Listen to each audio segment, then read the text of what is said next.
11.2, simplifying radical expression. Okay, so what this is like when you first started learning about fractions and they told you to reduce them.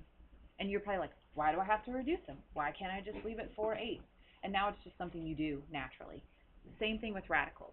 The reason that we simplify them instead of turning them into a decimal is because when you turn them into a decimal, it's an approximation. So you know how some of you guys, when you were doing the quadratic formula, and I said, no, you're off by just a couple, and that was really frustrating because you would get like 2.62 and the real answer was 2.67. That's why simplifying radicals is nice, because then the answer is the same every single time. So that's kind of the pros to this. Okay, so we're going to start off really, really basic so you can see what you're supposed to do.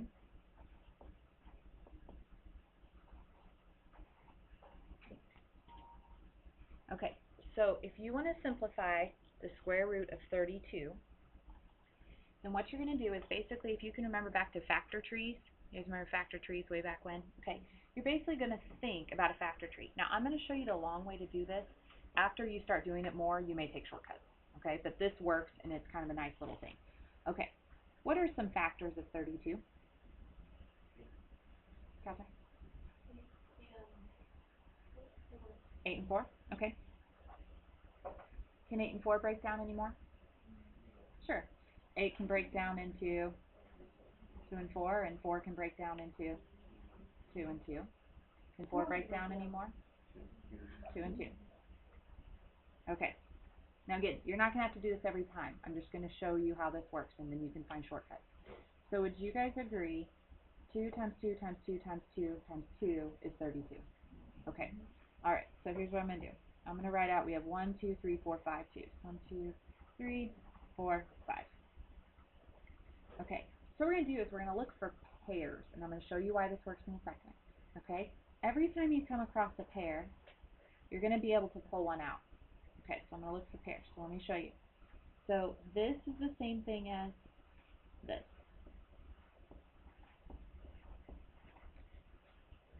Okay? So if I have a pair of 2s, I can pull out 1, 2. Pair of 2s, I can pull out a 2. And then I can't pull out a 2 here. And you're saying, well, how come you can do that, Ms. Grimm? Okay, what is 2 times 2? What's the square root of 4? What's this 2 times 2? What's the square root of 4? 2. Do you see what I did? So the final answer here, I'm going to take 2 times 2, which is 4 square roots of 2. And that is my simplified answer. Now you say, well, what are we going to do with that? Well, I'm going to show you what we're going to do with it later. This is just step 1 of just simplifying. It's kind of like fractions where they said, well, later we're going to add and subtract them. Now we're just simplifying them. Okay. Now there's shortcuts to this. Lots and lots of them. Okay. So what I could have done instead is I could have said, okay, 32 also breaks down into 16 times 2. Do you agree? Okay. What's the square root of 16? 4. And then can I do anything with 2? No. Okay. But this method also works really well when we start working with the x's and y's and variables. That's why I like to show this. Okay? All right. Let's get a little harder. Well, that's it. Yeah, I said we're starting off really basic with that one, just to get you the idea.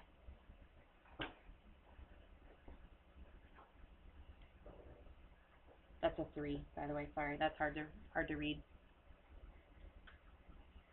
Okay, now this one's even simpler because we can take the square root of 9, right? The square root of 9 is 3. So I can automatically pull out a 3. But that would still be a pair, right? Because if I broke down 9 into 2 3s, I'd have a pair and I could pull out a 3. Okay? All right. So now I have this. Okay? But I can break this down. This is why I like to show you this. Because x to the third would be x times x times x. There's a pair there, right? 2x's. So if I have 2x's, I can pull out one of them. right? Because isn't x times x x squared? What's the square root of x squared? X. That's why I can pull it out. Okay, so now I have 3x. What do I have under the radical then? Just an x is left. Just this x is left. And then I'm done. I've simplified it.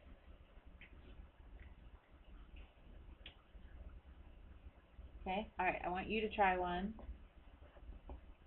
Try to simplify the square root of 24. And let's just see how close we're getting.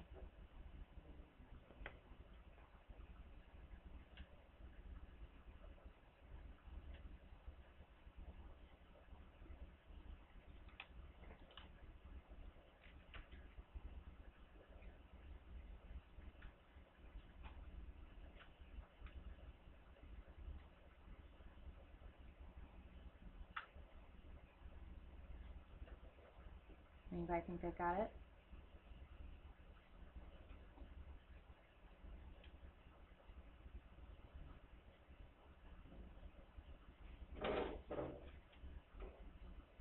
Nobody?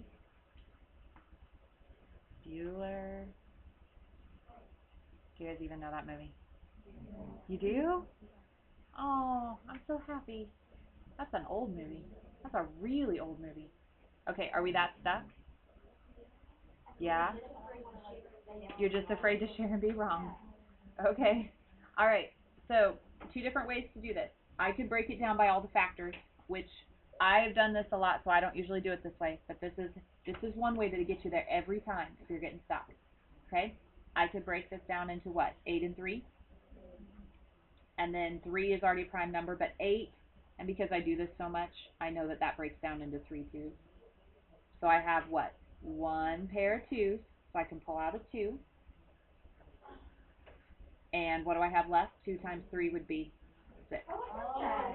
Oh, so you're fine. Okay. Now, some of you might have done this. Could you break it down into 6 and 4? Yes. You can't take the square root of 6, and it only breaks down into 2 and 3. So there's nothing else you can do with the 6. But I can take the square root of 4 and get 2. Same thing.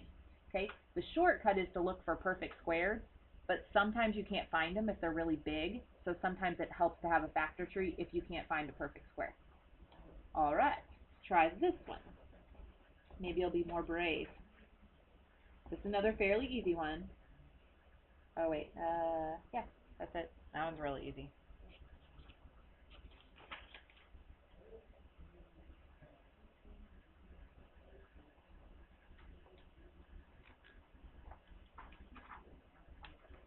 Anybody got that one?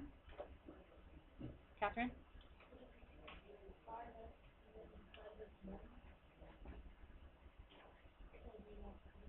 Okay, if you take the square root of 25, you get 5.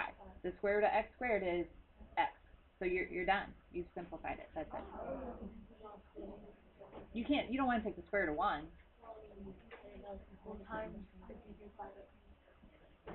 Yeah. All right. So let's look at the next part of this.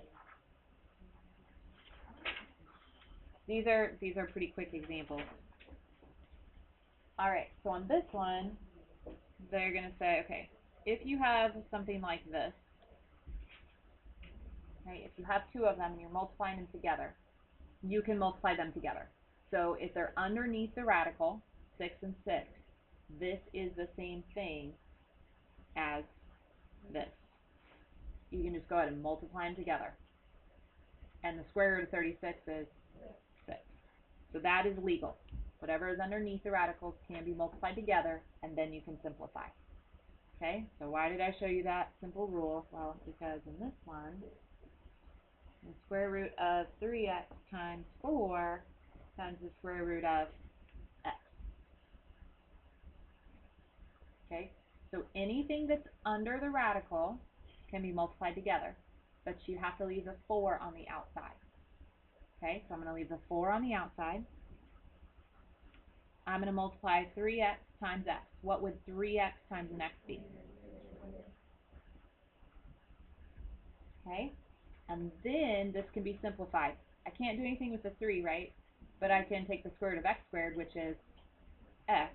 So this is going to be 4x square root of 3. 4x square root of 3 is how you say it. Okay, all right. Why don't you try this one, and let's just kind of see where we are with it. All right, the square root of 7xy squared times 3 square roots of x.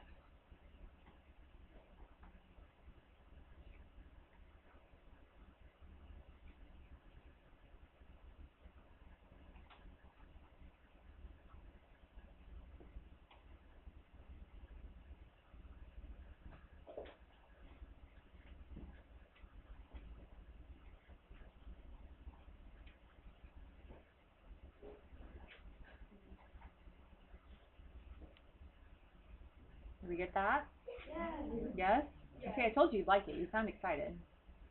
All right. Now, last thing we need to look at, and then we're going to stop. We're going to do practice. We're going to make sure we have this before we move on to part 2. All right. All right. They can give you stuff that looks like this. So this is the square root of 13/100. Okay? This means the same thing, okay, as this. This is the same. The square root of 13 over the square root of 100.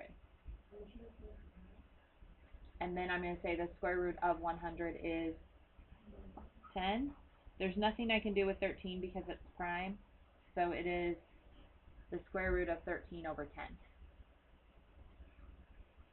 Okay, what we're going to learn here in part 2 today is that you can never have a square root in a denominator.